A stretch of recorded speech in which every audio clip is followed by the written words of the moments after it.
I'm mga kapatid, ako si Arjie Mendoza ng News 5, and as you can see, we are with 90 Degrees. Hi boys, how are you today? How are you? Well, first of all, please do greet our audience and your fans. What's going on, everybody? Good to see you. You're back in the Philippines. How does it feel to go back here and meet your Filipino fans? Well, it's great because, I mean, we really kind of first broke here in the Philippines. We had a hit back in the States, but nobody really knew what we looked like or anything. And then as soon as we got here to the Philippines, it was just sort of like, felt like pandemonium. We felt like rock stars from the get-go. So we've always been grateful for the warm embrace, and they really kind of helped set the tone for the rest of our career. And so, you know, it's been a long time coming since, you know, we haven't been able to come back. We were hoping to come back in 2020, but the pandemic happened, and so it's great to finally be back. It's great to have a new album that is full circle, and it's great to be doing 2 shows in the arena. So we're really thrilled to be here. Yeah, I mean, we're just thrilled to be back here. I mean, we've always been embraced by this culture, and the Philippines was, like Justin said, the first place to really kind of take us in and kind of claim us to be their favorite boy band back in the late 90s. So Everybody loves you. yeah, we have an affinity for the culture here. I mean, we're primarily known as balladeers, and love songs are really prolific here in the Philippines. Everybody can sing, as we can tell, so we're just thrilled to be back here and excited. The Filipinos that I've talked to, they still know your lyrics. They know your songs by heart. How does it feel to having that kind of longevity, especially with fans like Filipinos, to know all your lyrics, all your stories?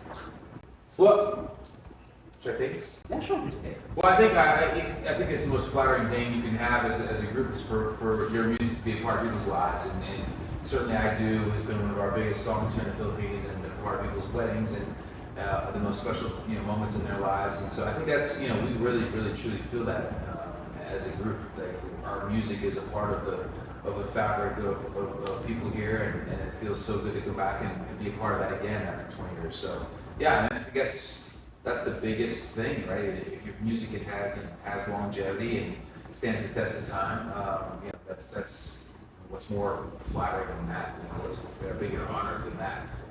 So we're very grateful as a group to have that be the case here in the Philippines. And we're going to talk to some fans way back in the late 90s, early 2000s. And they told us that they were a fan since then, and then now that they have children, they pass it on to their children. Yeah. And their children, the Gen Zs, the Filipino Gen Zs, are fan of your music as well. And then they go back and show back all those hits. And then they can sing it on TikTok, they sing it on social media. How does it feel that it's transcending through generations? No, I think again that's one of the best honors you can have is for your music not to just touch one small little cross section of people at one small time.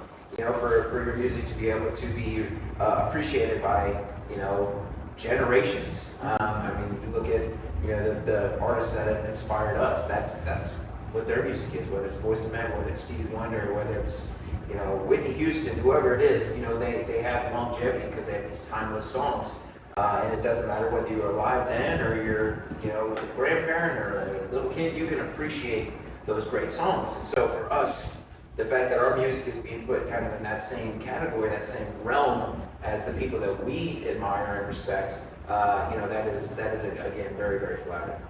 And on top of that, what would be the best thing coming back to the Philippines? Is it the food? Is it the weather? Is it the traffic? I don't know. I think it's all of it. The That's traffic. the traffic. We didn't miss the traffic, although with the Skyway, it's gotten a lot better than we remembered it. We remembered going from interview to interview, and we would really schedule one or 2 a day because you'd be in traffic for several hours. No, I just think it's the culture in general, like you mentioned. I mean, it's just a heartfelt culture, a soulful culture here. The people, we're staying at a really beautiful resort called Solaire, and every single person there has been so gracious. There's been not one person that hasn't had a smile on their face, even if you couldn't tell if someone had a bad day or not, it's been the most amazing experience.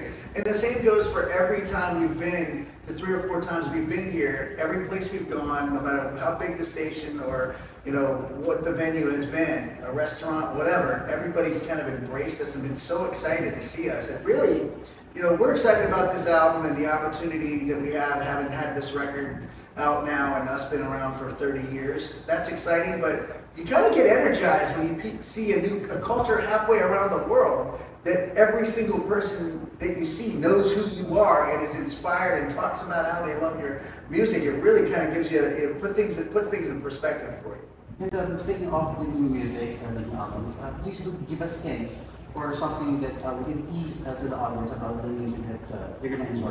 Definitely. Well, we have some new songs.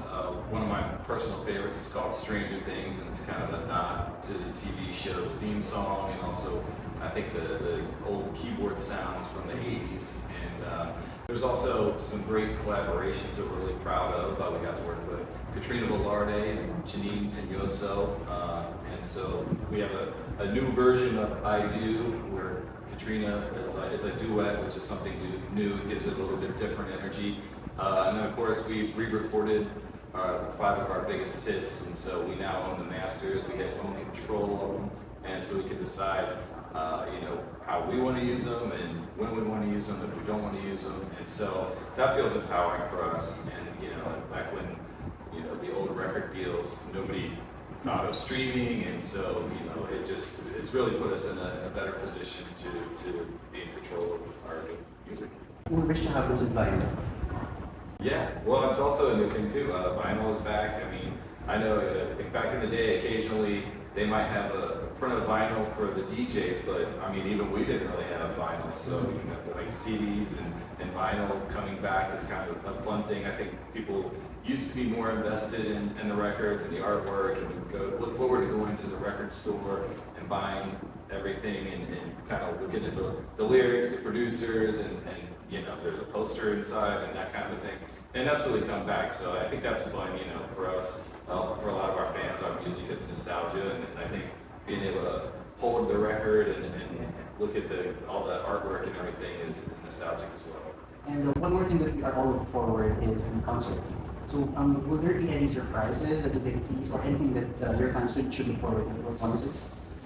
Well, if we tease them, then they won't be surprises. No, I think for us, the biggest thing that we always try to do is make sure that whoever comes to our show, whether you come there as a 98 Degrees fan, you're going to leave as a 98 Degrees fan. We want to make sure that everybody has a great time, whether you're a fan of our music or whoever, that you're able to appreciate the concert and the show that's put on. So we're going to have lots of energy.